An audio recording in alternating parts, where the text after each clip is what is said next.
The first time I met Luca, he was sprawled across the dorm bed opposite mine, shirtless, eating cereal straight from the box like he owned the world. That was move-in day. I should have known then that nothing about my college life was going to be ordinary. We hit it off instantly, two guys from different states, thrown into the same tiny dorm room, trying to make sense of a new world. He was the kind of person who drew attention without even trying. I was quieter, more structured, more careful. But around him, I laughed more. I felt lighter. Safer, maybe. At first, everything between us was just normal, friendly. He dated girls casually, nothing serious. I was in a long-distance relationship with Micah, my boyfriend from back home. Sweet, soft-spoken Micah, who sent me morning texts and told me he missed me every night. But over time, those calls grew shorter, less frequent, his words less warm. Luca, on the other hand, was always there, crashing into my day with his chaotic energy. Shirt half-buttoned, hair wild, towel hanging dangerously low around his waist after showers. I'd tell myself to look away, but sometimes I didn't.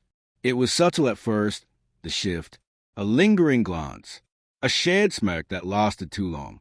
One night, we stayed up talking until the sun peeked through our blinds. He lay across his bed, bare-chested, asking about Micah. I shrugged and said things felt different. He said, maybe it's because it's not seeing you anymore. Not really. That stuck with me. And then came the night that changed everything. It was Friday, and Luca had gone out with some friends. I stayed in, tired from classes, craving quiet. After a long shower, I walked back into the room, steam clinging to my skin. I didn't bother wrapping a towel. It was late. I thought I was alone. But I wasn't. The door clicked shut behind me, and I turned to find Luca standing just inside the room. His eyes widened. He froze. So did I. Time stretched. Neither of us moved. I stood there, completely exposed, wet breath caught in my throat. He didn't look away. His eyes slowly moved over me. I grabbed for a towel, heart pounding. I thought you were still out, I said, my voice cracking. I forgot my keys, he replied, barely above a whisper. He still hadn't moved. I wrapped the towel around me, pretending everything was normal, but my hands trembled. Luca stepped further into the room, closing the door behind him. The air was thick, like something had been stirred and wouldn't settle. That was unexpected, he said with a small laugh, scratching the back of his neck. He wouldn't meet my eyes now.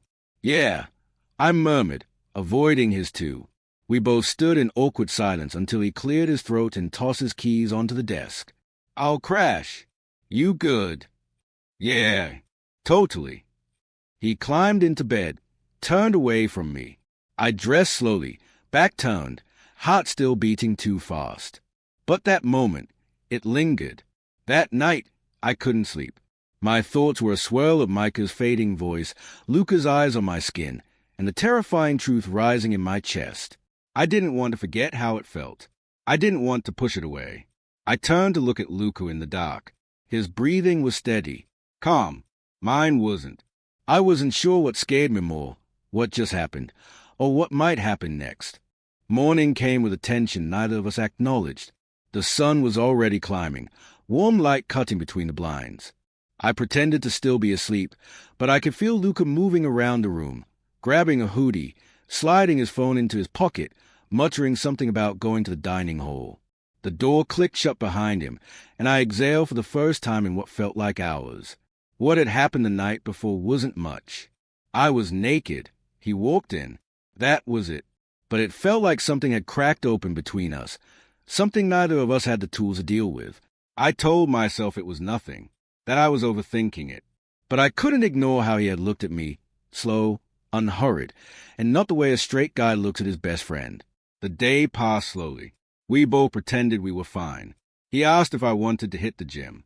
I said sure. We didn't talk much while lifting, but there were glances, accidental touches. The kind you can't pretend don't mean something when you know each other as well as we did. By nightfall, it was unbearable. The silence, the overthinking, the weight of the unsaid. We ordered takeout and watched a movie on his laptop, an old thriller. Neither of us really paid attention. The screen flickered in the dark, and the space between our beds somehow felt smaller than usual. At one point, our hands brushed while reaching for a slice of pizza. I pulled back too quickly. He didn't say a word. Halfway through the movie, Micah called. I stared at the screen for a few seconds before pressing decline. A second later, a text buzzed in. Micah, haven't heard from you. Everything good? I turned my phone over and faced the wall. You okay? Luca's voice was soft, but close. I nodded. Yeah, just tired. You haven't talked about him lately. I hesitated. We don't talk as much anymore. He shifted in his bed. I could feel his eyes on me. You think that because of distance? Or something else? I didn't answer. Maybe I didn't want to. Maybe I was afraid to say it aloud. There was a long silence. Then Luca got up. He stood by the window, the glow from the streetlight catching his face. He looked different in that moment. Still Luca, but quieter, more serious. I'm not trying to mess with your head, he said, voice low. But last night, I didn't look away. My heart raced. I sat up, gripping the blanket. I noticed, I said. He walked over to my bed, slowly, careful, then sat on the edge, watching me. Why didn't you say anything? He asked. Because I didn't know what it meant, I replied. And now? I swallowed hard. I still don't, but I haven't stopped thinking about it. He didn't move for a moment. Then, with a quiet breath, he reached out and placed his hand on mine. It was warm, steady. I don't know what I'm doing, I whispered. Me either, he said, but I'm tired of pretending. His thumb brushed my knuckle, and I looked at him, really looked at him, the guy I'd shared space with for months, laughed with, argued with, watched fall asleep during lectures, the guy who knew me better than Micah ever could, because Luca was here, right now, and real. He leaned closer, close enough that I could feel his breath on my lips. He paused, giving me space to pull away. I didn't. The kiss was hesitant at first, careful, testing, then hungrier, needier. Our hands moved without thinking, grabbing, pulling, desperate to feel something honest. We didn't talk. There were no questions, just gasps and heat and the quiet creak of the bed under us. At some point, my phone buzzed again. I ignored it. The morning after felt too bright. I woke up tangled in sheets that weren't mine. Lucas had clung to the pillow beside me. Clean soap, faint cologne, and something warmer that made my stomach twist.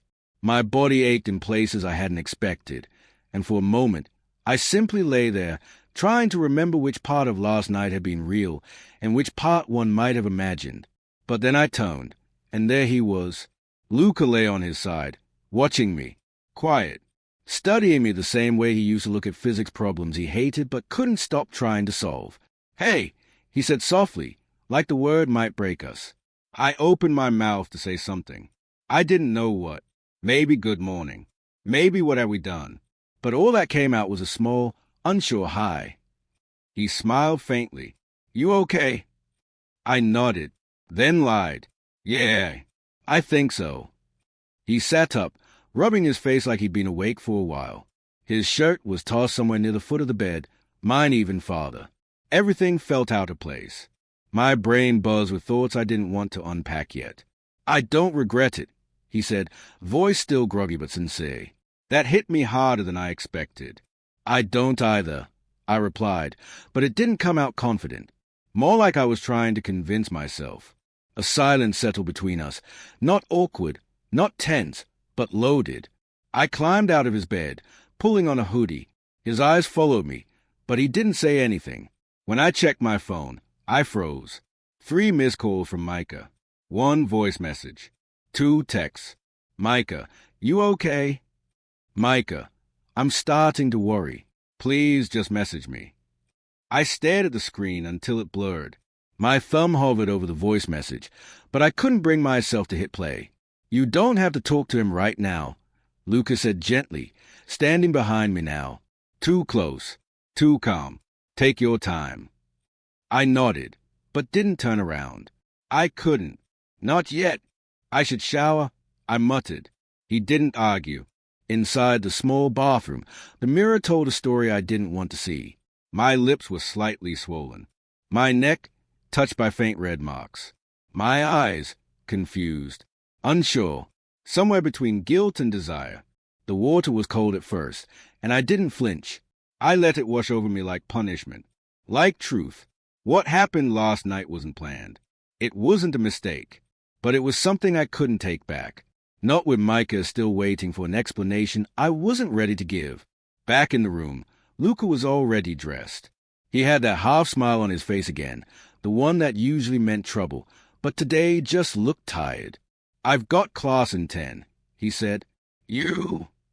"Same." He moved toward the door, then paused. "We should talk more. Later." "Yeah," I said. "We should." But the moment he left, the silence swallowed me whole. I finally listened to Micah's voice message. Micah, in a soft, hopeful tone, "Hey, babe, I know things have been off lately. I've been thinking maybe I should visit you next weekend. Surprise you. Maybe fix whatever's going wrong between us. I miss you. A lot. Let me know, okay?" I didn't cry. I didn't even blink. I just sat on the edge of the bed, Luca's bed, and held the phone in my hand like it had betrayed me, because I already knew. It wasn't broken because of distance. It was broken because I had already started looking for something else. And I'd found it. Now I just had to decide what to do with it.